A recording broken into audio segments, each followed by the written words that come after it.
Pendant 6 ans, j'ai envoyé $1 300 par mois sur un fonds de stabilité familiale conjoint.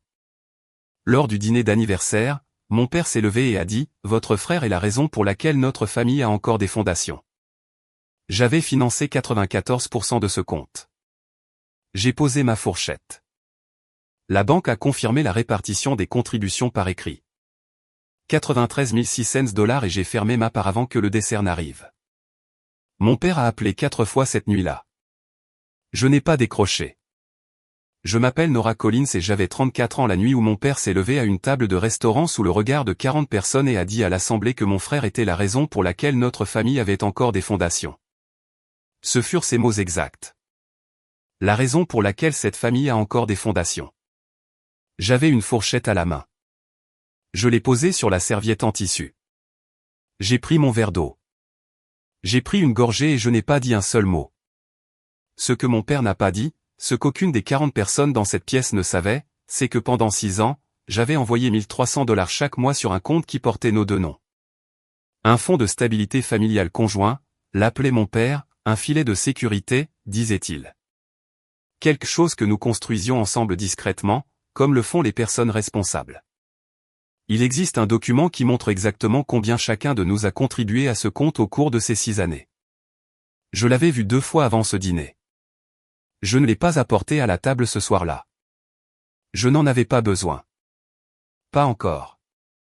Ce qui s'est passé ensuite a changé la forme de ma famille de manière permanente. Et je veux tout vous raconter depuis le début. Si c'est votre première fois ici, abonnez-vous. De nouvelles histoires sont publiées chaque semaine, et la section des commentaires sur cette chaîne est l'un des coins les plus bienveillants d'Internet. Laissez un commentaire et faites-moi savoir que vous êtes ici. Je veux commencer là où tout commence, c'est-à-dire ni avec le dîner, ni avec mon frère, ni même avec mon père. Je veux commencer par la façon dont j'ai appris à faire des mathématiques.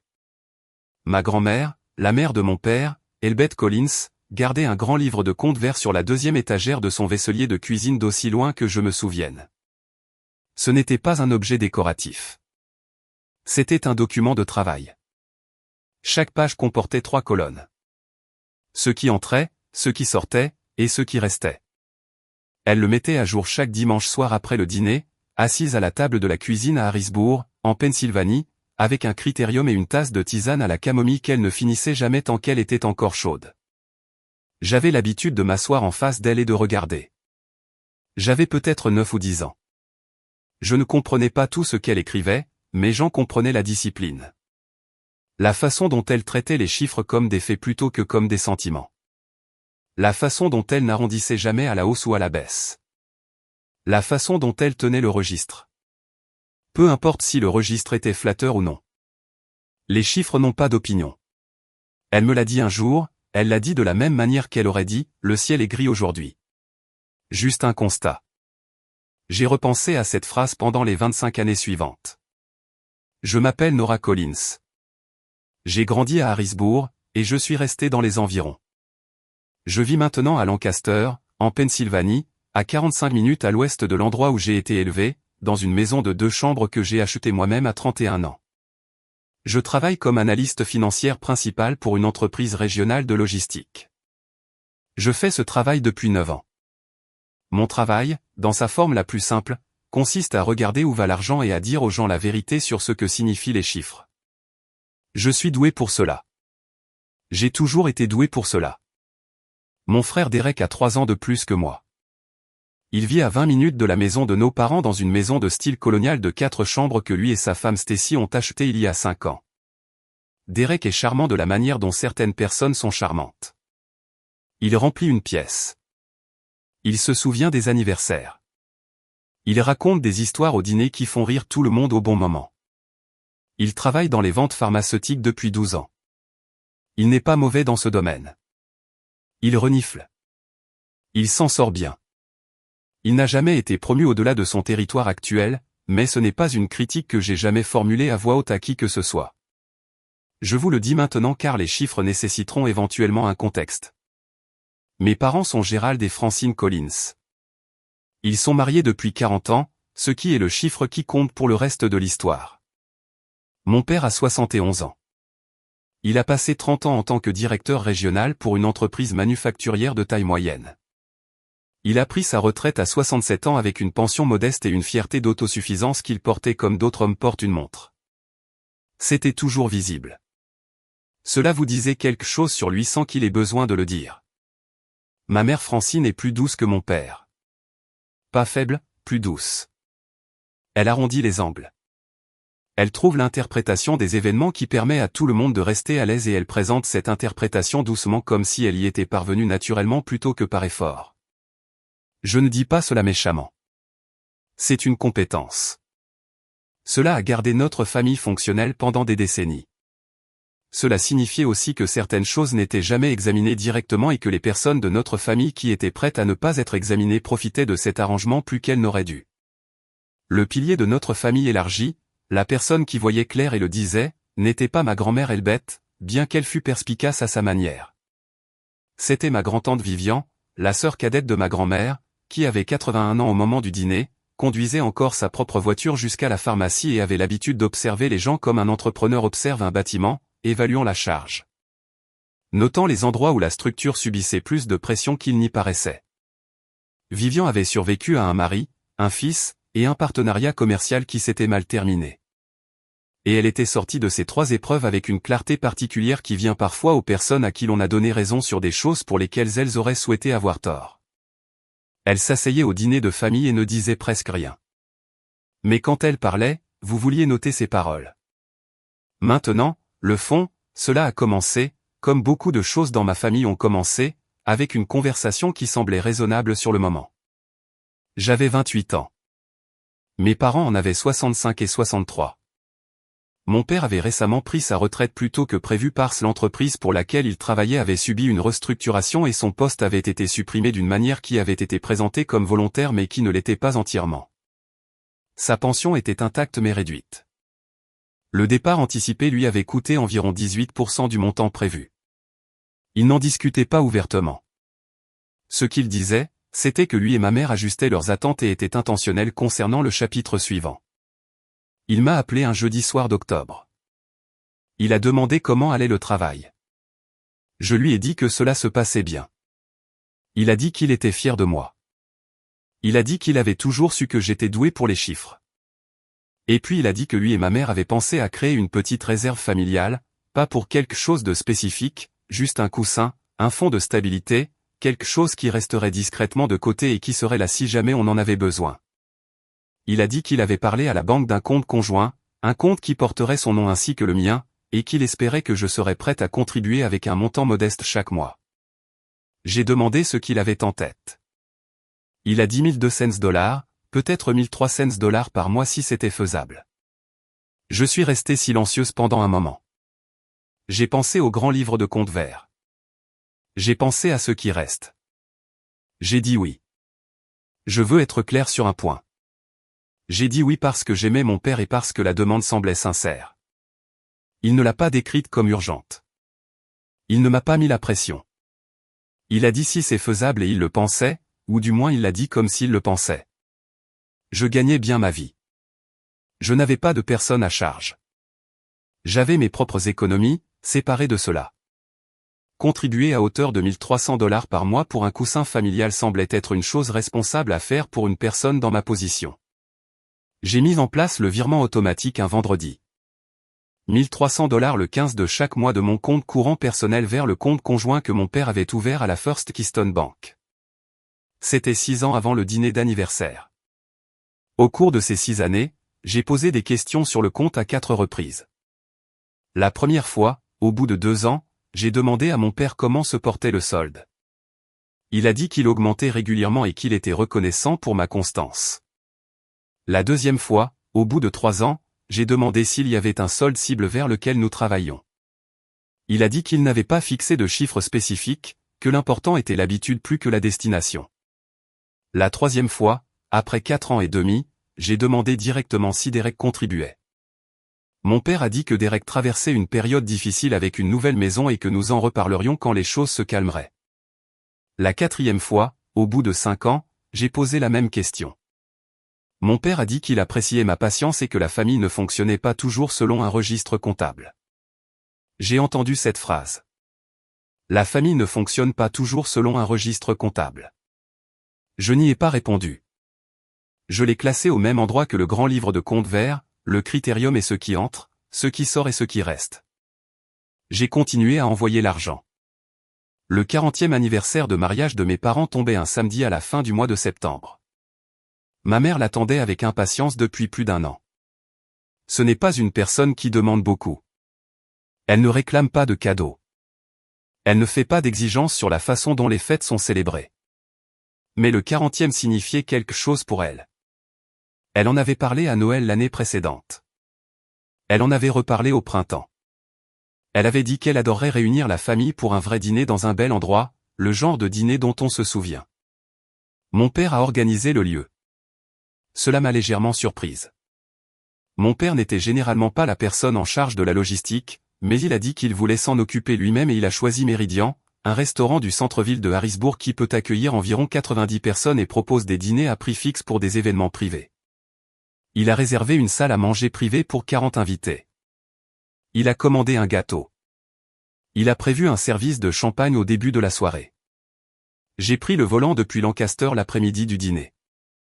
J'ai apporté un cadeau, une photographie encadrée du mariage de mes parents que j'avais trouvée grâce à la sœur de ma mère et que j'avais fait restaurer et imprimer par des professionnels. Il m'avait fallu 3 mois pour trouver le négatif original et tout organiser. Ma mère a pleuré quand elle l'a vu, dans le bon sens du terme. La façon dont une personne pleure quand elle comprend l'effort derrière une chose. Mon frère Derek est arrivé avec Stacy et leurs 2 enfants. Il a apporté une bouteille de vin et une carte. Il portait un blazer qui avait l'air neuf. La pièce s'est remplie au cours de l'heure suivante. 40 personnes, des tantes, des oncles, des cousins, quelques amis de longue date de mes parents, l'ancien collègue de mon père, Raymond, qui a fait la route depuis Baltimore. Ma grand-tante Vivian était assise à l'extrémité de la table principale près de la fenêtre avec un verre d'eau gazeuse et l'expression d'observation studieuse qu'elle arborait toujours lors de rassemblements de ce genre. Le dîner a été servi en plusieurs services. La pièce était chaleureuse. La conversation était la bonne conversation ordinaire d'une famille qui s'entend globalement bien en apparence. Les sports des enfants, les rénovations de maison, le nouveau travail de quelqu'un. Je me suis assise entre ma cousine Adi et Raymond, qui a passé la majeure partie du dîner à me parler de ses petits-enfants et à me poser des questions sur mon travail. Je lui ai dit que j'allais bien. J'ai mangé mon repas. J'étais présente. Le dessert n'avait pas encore été servi quand mon père s'est levé. Il a tapé son couteau contre son verre à 2 reprises. La pièce s'est calmée. Il avait des notes sur un morceau de papier plié, ce qui m'a surprise. Mon père n'était pas du genre à préparer des discours. Il s'est éclairci la gorge. Il a parlé de ses 40 années. Il a parlé de la patience de ma mère, de sa chaleur et de la façon dont elle avait maintenu la famille unie à travers les déménagements, les changements d'emploi et le chagrin ordinaire de vieillir. Il a dit à quel point il se considérait chanceux. La pièce était silencieuse et attentive. Ma mère le regardait avec une expression que je reconnaissais, pleine d'émotion et un peu bouleversée. La façon dont elle regarde quand elle essaie de ne pas laisser paraître quelque chose et que cela se voit quand même. Puis il a changé de sujet. Il a dit qu'il voulait prendre un moment pour reconnaître les personnes de sa vie qui avaient répondu présent quand cela comptait. Il a dit qu'il voulait le dire publiquement parce que certaines choses méritent d'être dites devant des témoins. Il a regardé Derek. Il a dit, et je vous donne ces mots exacts tels que je m'en souviens, je veux que tout le monde ici sache que la raison pour laquelle cette famille a encore des fondations est assise juste là. Derek a subvenu aux besoins de cette famille d'une manière que la plupart des personnes dans cette pièce ne sauront jamais. Je suis fier de lui chaque jour. Derek a mis sa main sur sa poitrine. Il a secoué légèrement la tête, comme le font les gens quand ils jouent la modestie. Stacy a tendu la main et a touché son bras. Les gens ont applaudi. J'avais une fourchette à la main. Je l'ai posée. J'ai pris mon verre d'eau, j'ai pris une gorgée, je l'ai reposé sur la table, j'ai regardé la nappe et j'ai respiré. De l'autre côté de la table, 2 sièges plus loin, ma cousine Adi me regardait, pas de manière dramatique, pas avec pitié. Elle me regardait simplement directement, fixement, de la façon dont on regarde quelqu'un quand on veut qu'il sache qu'on a vu exactement ce qui vient de se passer. Et qu'on ne va pas faire semblant de ne rien avoir vu. À l'autre bout de la table, Vivian était devenue très immobile. Elle ne regardait pas mon père. Elle ne regardait pas Derek. Elle me regardait avec une expression que je n'avais vue sur son visage qu'une seule autre fois lors d'une réunion de famille des années auparavant, quand quelque chose de similaire s'était produit impliquant une personne différente et un effacement différent. Ce n'était pas de la compassion. C'était de la reconnaissance. Le genre de regard qui dit « J'observe cette famille depuis 81 ans et ce qui vient de se passer est exactement ce que je pensais qu'il se passait. » Mon père s'est assis. Le bruit a repris dans la pièce. Quelqu'un a fait une blague. Les assiettes à dessert ont commencé à arriver. Je suis resté à table jusqu'à la fin du dîner. J'ai parlé quand on s'adressait à moi. J'ai ri au bon moment. J'ai aidé ma mère à porter ses sacs cadeaux jusqu'à la voiture à la fin de la soirée. Je l'ai prise dans mes bras et je lui ai dit que j'étais heureuse que la soirée ait été bonne. Elle a dit que c'était tout ce qu'elle espérait. J'ai embrassé sa joue. Je n'ai rien dit à mon père à propos du discours. Je n'ai rien dit à Derek. J'ai conduit pour rentrer chez moi à Lancaster sur l'autoroute, fenêtre baissée, la campagne sombre défilant de chaque côté. Je n'ai pas mis de musique. Je ne pleurais pas. Il y avait quelque chose dans ma poitrine qui semblait dense et plat, comme une porte qui avait été fermée et verrouillée de l'intérieur. Pas exactement du chagrin, plutôt comme l'achèvement d'une pensée que je formais depuis longtemps. Je suis arrivé chez moi à 11h47. Je me suis préparé une tasse de tisane à la camomille. Je ne l'ai pas finie pendant qu'elle était encore chaude. Je me suis assise à la table de ma cuisine et j'ai ouvert mon ordinateur portable ici. Je dois revenir en arrière et vous raconter quelque chose que j'ai sauté parce que la chronologie a son importance. 3 jours après le dîner d'anniversaire, mon père m'a appelé. C'était un dimanche matin. Il a dit qu'il espérait que j'avais apprécié la soirée. Il a dit que ma mère avait adoré la photographie. Il a dit que c'était un beau geste. J'ai dit que j'en étais heureuse. Il a demandé comment s'était passé le trajet du retour. J'ai répondu que ça allait bien. Il y a eu une pause, le genre de pause qui se produit quand quelqu'un attend de voir si vous allez dire quelque chose. Je n'ai rien dit. Il a dit qu'il avait l'intention de me parler du fonds de stabilité. Il a dit que le solde était en bon état. Il a dit qu'il pensait qu'il était peut-être temps d'examiner à quoi servait réellement ce fonds, s'il y avait une utilisation spécifique qu'il devrait planifier. Il a mentionné d'une voix tout à fait détendue que Derek et Stacy cherchaient une plus grande propriété et qu'un prêt relais était une des options en discussion. Il a dit que le fonds pourrait servir à cet effet et être ensuite reconstitué au fil du temps. Je lui ai demandé de clarifier. Il a dit, eh bien, le fonds est une ressource familiale. Cela a toujours été l'idée. Nous l'utiliserions pour les besoins de la famille au fur et à mesure qu'ils se présentent. J'ai demandé si Derek avait contribué au fonds. Mon père a répondu, Derek a contribué d'autres manières. Il a été très présent avec nous, très impliqué. Cela compte pour quelque chose, Nora. J'ai dit, j'ai compris. Je lui ai dit que je devais vérifier certaines choses de mon côté et que je le recontacterais. Il a dit, bien sûr. Prends ton temps. Il n'y a pas d'urgence. J'ai raccroché le téléphone. Je suis resté assise un instant. Puis j'ai pris mon manteau, j'ai conduit jusqu'à la First Keystone Bank, et j'ai demandé à parler avec la directrice de l'agence. Son nom était Claudette Marsh. Elle était directrice de cette agence depuis 11 ans et elle connaissait le compte de mon père car il l'avait ouvert là-bas lorsqu'elle était cadre junior. Elle m'a salué par mon nom quand je suis entré. Mon nom figurait sur le compte et elle avait vu mes virements pendant 6 ans. Je lui ai dit que je voulais un historique complet des contributions pour le compte conjoint. Chaque dépôt attribué par source depuis la date d'ouverture jusqu'à aujourd'hui. Elle a dit qu'elle pouvait me l'imprimer. Elle s'est absentée pendant 4 minutes. Elle est revenue avec un document de 3 pages. Elle l'a posé sur le bureau entre nous et elle n'a rien dit immédiatement, ce qui m'a indiqué qu'elle l'avait regardé avant de revenir dans la pièce. J'ai regardé le document. En 6 ans, j'avais effectué 72 virements de $1 300 chacun. Mon père avait effectué 11 dépôts, allant de $200 à $500, totalisant $3 850. Derek avait effectué 0 dépôt. Le solde total du compte à ce moment-là était de $41 200, ce qui signifiait qu'environ $52 000 de mes contributions avaient déjà été retirés. Je ne savais pas quand.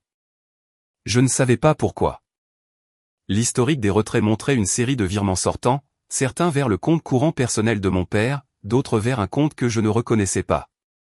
Ma contribution totale, 93 600 $. La contribution totale de mon père, 3 850 $. La contribution totale de Derek, 0 $. La contribution familiale combinée de tout le monde sauf moi, 3 850 $. 4%.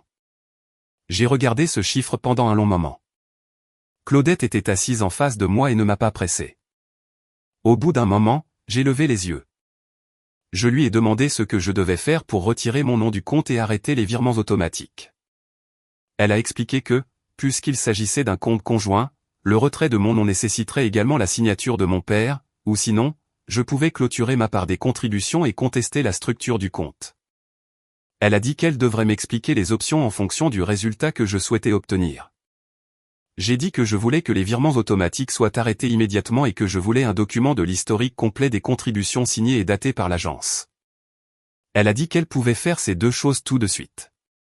Elle a imprimé 2 copies du résumé des contributions. Elle a signé et daté les deux. Elle y a apposé le sceau de l'agence. Elle m'en a remis une et a gardé l'autre dans le dossier. Elle a traité l'annulation de mon virement automatique sur place. J'ai plié ma copie du document, je l'ai mise dans la poche intérieure de mon manteau et je l'ai remerciée. Elle a dit alors que je me levais, j'espère que les choses s'arrangeront comme elles le devraient. J'ai répondu, c'est déjà le cas. Je suis sorti sur le parking. C'était un dimanche frais d'octobre. La lumière était terne et grise. Je suis resté un moment à côté de ma voiture, regardant la rue, sentant le document contre ma poitrine à travers le tissu de mon manteau. Puis je suis rentré chez moi en voiture. Maintenant, laissez-moi vous parler du dîner, parce que Claudette Marche n'était pas la seule personne à avoir vu ce document. Mon père organisait un déjeuner trimestriel régulier avec un petit groupe de ses anciens collègues, des hommes avec qui il avait travaillé pendant des décennies, des personnes qui connaissaient notre famille, des personnes qui nous avaient vus grandir, Derek et moi.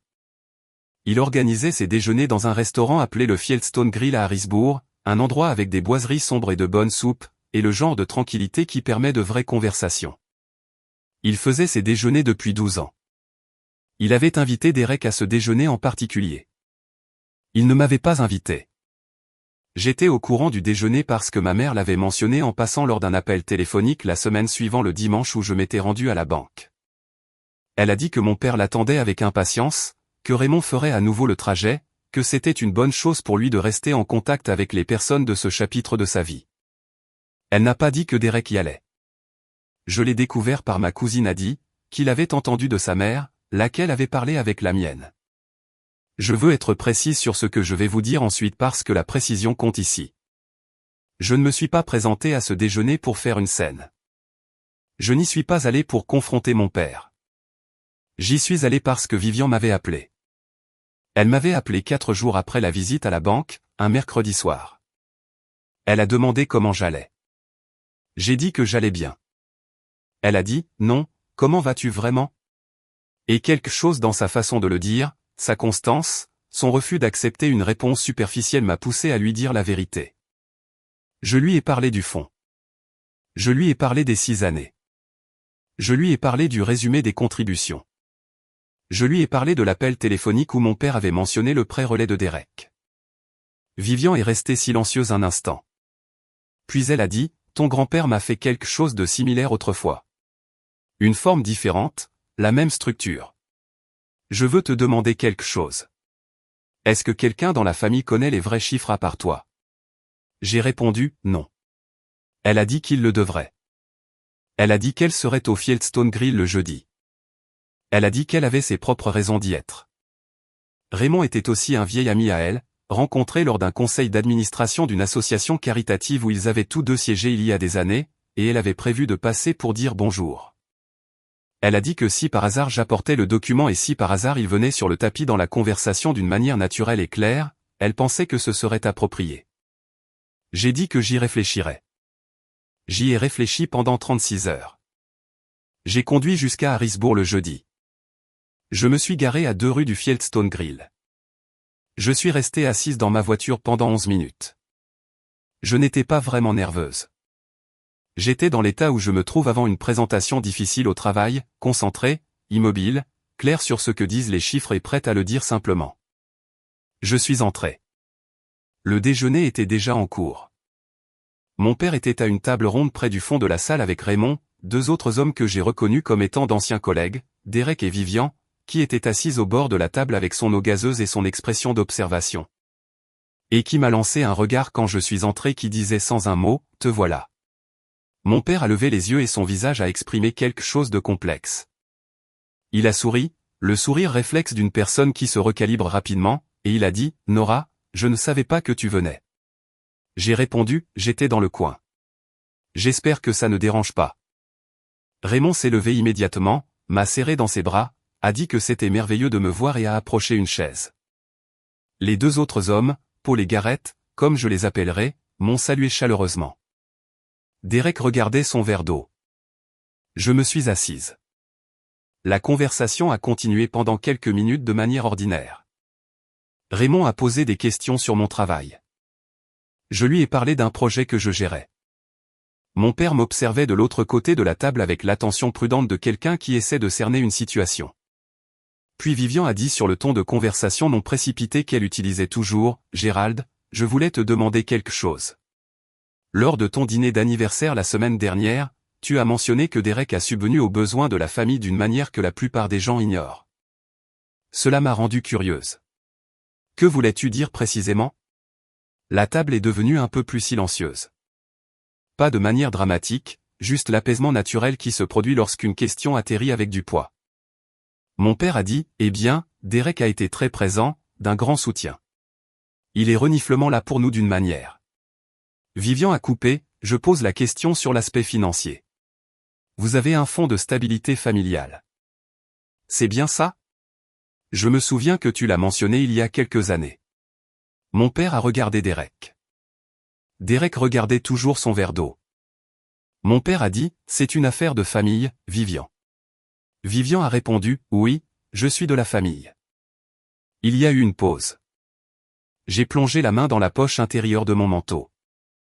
J'ai sorti le document, le résumé des contributions signé et daté par Claudette Marche avec le sceau de l'agence. Je l'ai déplié. Je l'ai posé sur la table. Je n'ai rien dit de dramatique. Je n'ai pas fait de discours. J'ai dit sur le même ton que celui que j'utilise pour présenter des résultats au travail, ceci est l'historique des contributions pour le compte conjoint de la First Keystone Bank. 72 mois de virement. Il porte mon nom et la signature de la directrice de l'agence. Je l'ai poussé vers le centre de la table. Raymond l'a pris en premier. Il l'a regardé pendant environ 15 secondes. Son expression n'a pas changé visiblement, mais quelque chose a basculé derrière. Le léger recalibrage d'un homme qui vient de voir un fait remplacé par un autre fait. Il l'a passé à Paul. Paul l'a regardé. Il l'a passé à Gareth. Le visage de mon père avait pâli. Pas dramatiquement, pas avec la pâleur théâtrale d'une scène de film.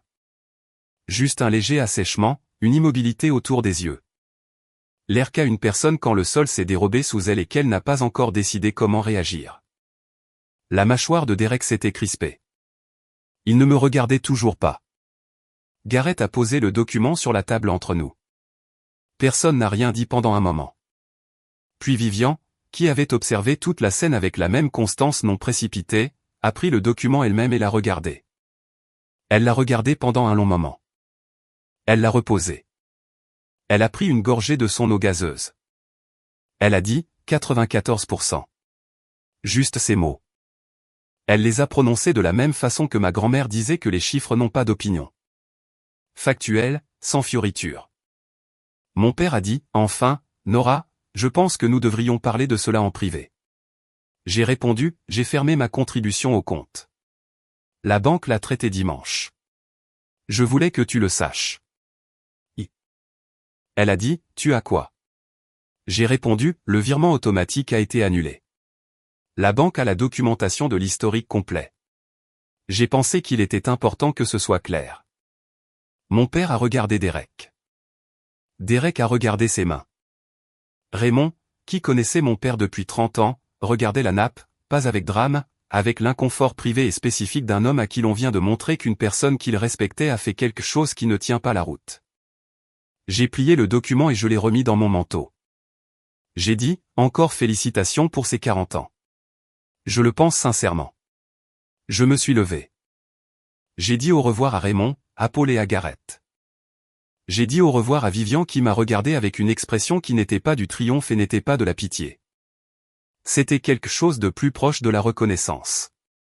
Le regard d'une personne qui a attendu longtemps pour voir un ensemble de chiffres rendus visibles. Je n'ai pas dit au revoir à mon père ni à mon frère.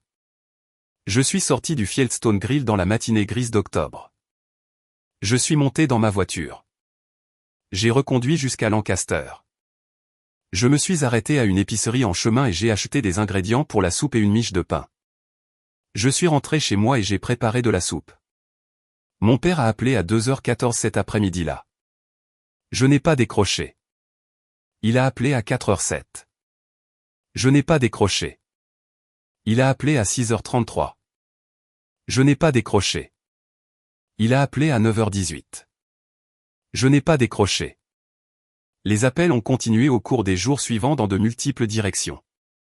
Mon père a appelé 2 fois de plus cette semaine-là. Une fois le vendredi matin et une fois le samedi soir. Je les ai laissés aller sur la messagerie vocale. Le message du vendredi était court. Il a dit qu'il voulait m'expliquer qu'il me manquait du contexte, que les choses n'étaient pas aussi simples que le document le laissait paraître. Le message du samedi était plus long. Sa voix y était différente, plus calme, moins assurée. Il a dit qu'il comprenait pourquoi j'étais contrarié. Il a dit qu'il aurait dû être plus clair sur l'objectif du fond. Il a dit qu'il m'aimait et qu'il espérait que je le rappellerais. J'ai lu une transcription de ces messages vocaux de la même façon que je lis les rapports au travail. J'ai noté le langage. J'ai noté ce qui était présent et ce qui était absent. Il n'y avait aucune reconnaissance du chiffre spécifique. Il n'y avait aucune reconnaissance du fait que Derek n'avait rien contribué. Il n'y avait aucune reconnaissance du fait qu'un prêt-relais pour la maison de Derek avait été discuté comme une utilisation potentielle des fonds que j'avais constitués. Il y avait des explications, de l'adoucissement et de l'amour, et aucune de ces choses n'équivalait à une prise de responsabilité. Derek a appelé un mardi. Il n'a laissé aucun message vocal. Il a rappelé le vendredi et a laissé un message disant « Eh, je sais que les choses sont bizarres en ce moment. J'aimerais qu'on parle quand tu seras prête. » J'ai noté la construction passive. Les choses sont bizarres. Comme si la bizarrerie était arrivée toute seule sans aucune source. Ma mère a appelé le mercredi de la première semaine.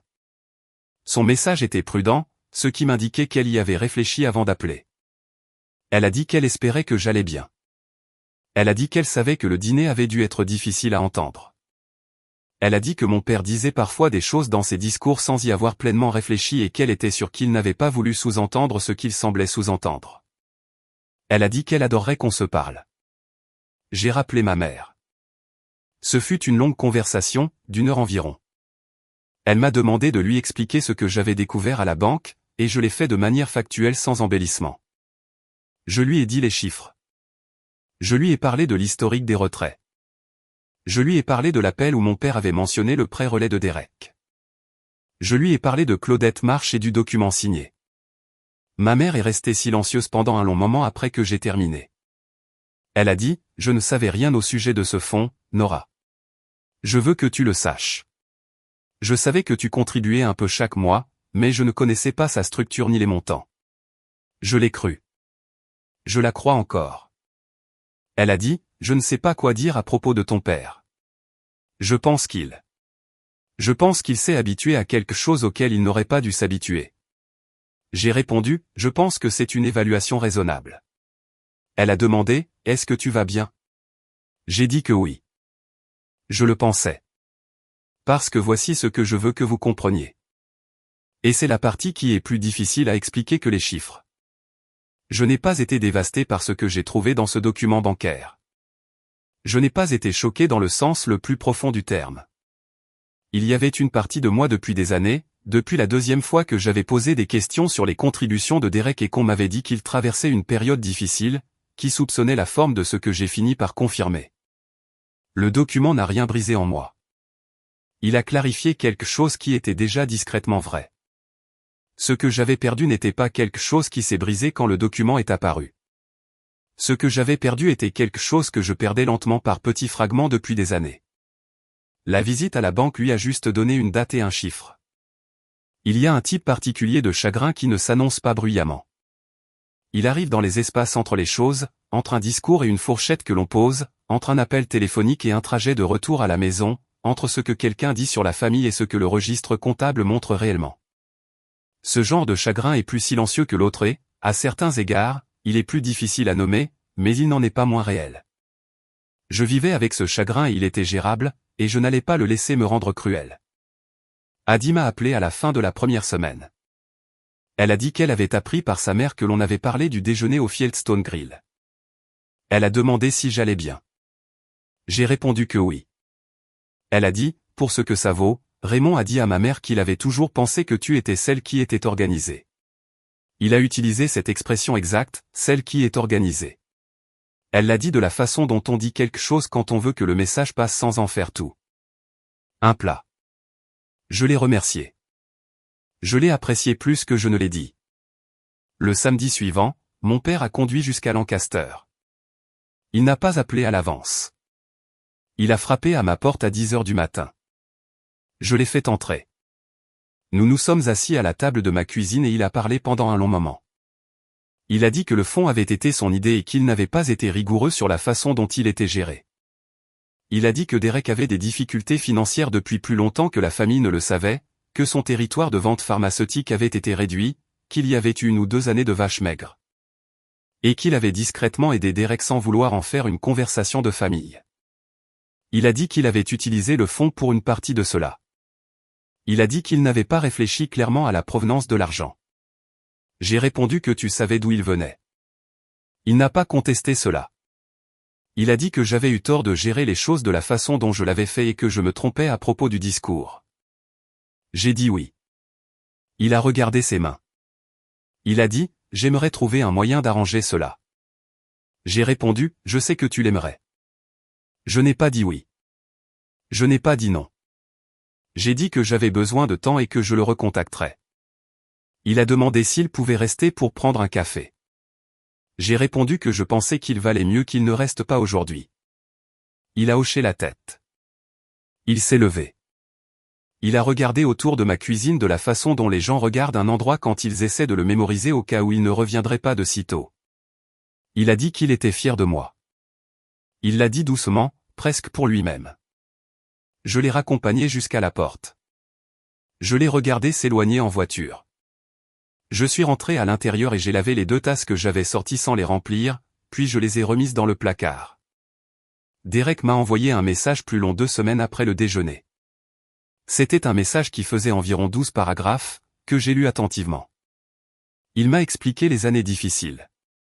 Il m'a expliqué la réduction de son territoire. Il a expliqué qu'il n'avait pas totalement compris l'arrangement, qu'il savait que papa recevait un soutien du compte familial, mais qu'il ne savait pas que mon nom y figurait ni que j'en étais la contributrice principale. Il a dit qu'il était embarrassé. Il a dit qu'il voulait rembourser sa part. J'ai lu ce message 3 fois. J'ai répondu en 4 mots. Merci d'avoir dit cela. Je n'ai rien dit de plus, non pas parce que j'étais froide, mais parce qu'il n'y avait rien de plus à dire à ce moment-là. Il avait dit ce qu'il avait à dire. Je l'avais reçu. Le reste prendrait du temps ou non, et je n'allais pas faire semblant de le résoudre dans un échange de messages. Le pré-relais que Derek avait envisagé n'a jamais eu lieu. Je le sais parce que ma mère m'a dit, 1 mois après le déjeuner, que Derek et Stacy avaient décidé de rester dans leur maison actuelle pour le moment. Elle l'a dit de manière neutre, non pas comme une information dont elle pensait que j'avais besoin, mais juste comme une mise à jour. Je l'ai reçu de la même façon. Le fonds de stabilité familiale existe toujours. Techniquement, mon nom n'y figure plus. Mes virements n'y vont plus. Ce qu'il y reste, c'est tout ce que mon père choisit d'y mettre à partir de ses propres revenus et de ses propres comptes. Il est libre de l'utiliser comme bon lui semble. J'ai mes propres comptes. J'ai toujours eu mes propres comptes. Les 93 600 $ que j'ai mis dans ce fonds sur 6 ans ne sont pas de l'argent que je récupérerai un jour. Et j'ai fait la paix avec cela le jour où je suis sorti de la First Keystone Bank avec un document signé dans la poche de mon manteau. Je n'ai pas mis cet argent en m'attendant à être remboursé. Je l'ai mis parce qu'on m'a dit que c'était une ressource familiale et j'y ai cru, et maintenant je sais ce qu'il en est. La chose quand on est quelqu'un qui lit des chiffres pour gagner sa vie, c'est que l'on comprend finalement qu'une perte n'est qu'un point de données. Cela vous dit quelque chose de vrai. Cela vous dit ce qui se passait pendant que vous ne regardiez pas d'assez près ou pendant que vous choisissiez de ne pas regarder. Une fois que vous avez le chiffre exact, vous pouvez prendre des décisions exactes pour l'avenir. J'ai pris des décisions exactes pour l'avenir. Il y a une chose que ma grand-mère Elbeth a dite la dernière fois que je me suis assise en face d'elle à la table de la cuisine à Harrisburg et que je l'ai regardé mettre à jour le registre comptable vert. J'avais 22 ans et j'étais sur le point de commencer mon premier vrai travail et elle avait 79 ans et tenait ce registre depuis des décennies. Elle a dit, le registre se moque de savoir qui est à l'aise. Il montre juste ce qui s'est passé. Elle ne l'a pas dit à propos de moi ou de mon père ou d'aucune situation spécifique. Elle l'a dit comme elle disait la plupart des choses, comme un principe général disponible pour quiconque en avait besoin. J'en avais besoin. Je pense souvent à cette phrase, surtout dans les semaines qui ont suivi le déjeuner au Fieldstone Grill, quand la famille s'adaptait à une nouvelle forme et que je m'y adaptais aussi. Le registre a montré ce qui s'était passé. Pas ce que quiconque avait l'intention de faire. Pas ce que quiconque aurait dit si on le lui avait demandé directement. Pas la version qui est proposée dans une conversation de cuisine un samedi matin pour arrondir les angles. Juste ce qui s'est passé. 72 virements, 11 dépôts de la part de mon père, 0 de la part de mon frère, un modèle de retrait qui racontait sa propre histoire. 94%. Le registre se moque de savoir qui est à l'aise. Il montre juste ce qui s'est passé. Il existe une version de cette histoire où je suis en colère à ce sujet pour le reste de ma vie. Il y a une version où je porte ce chiffre avec moi comme un grief, où il colore chaque réunion de famille, où je deviens la personne qui compte toujours les points. Je ne veux pas être cette personne. Je n'ai jamais voulu être cette personne. Mais il y a une différence entre compter les points et tenir un registre. Ma grand-mère le savait. Vivian le sait. Je le sais maintenant d'une manière que je ne savais pas pleinement auparavant. On peut aimer sa famille et quand même laisser le registre être ce qu'il est. On peut pleurer le fossé entre ce qu'on vous a dit et ce que les chiffres ont montré, et quand même apporter de la soupe à sa mère, et quand même finir par rendre les appels de son père, et quand même choisir qui on veut être pour l'avenir. Ce n'est pas de la faiblesse. C'est à cela que sert la troisième colonne du registre vert. Ce qui reste. C'est mon histoire. Un registre vert sur la deuxième étagère d'un vaisselier de cuisine, un document signé avec un sceau d'agence, et une tasse de tisane à la camomille que je suis rentré faire chez moi. Je veux vous demander quelque chose avant de partir. Si vous découvriez que de l'argent que vous aviez contribué discrètement pendant des années, de l'argent que vous aviez donné parce qu'on vous avait dit que c'était pour la famille, avait été utilisé pour quelque chose dont on ne vous avait jamais parlé. Et que la personne qui l'avait utilisé avait été publiquement créditée comme étant le pourvoyeur, seriez-vous sorti de ce restaurant ou seriez-vous resté et auriez-vous dit quelque chose dans la pièce? Je veux sincèrement le savoir. Il n'y a pas de bonne réponse. Laissez votre réponse dans les commentaires. Je lis absolument tout.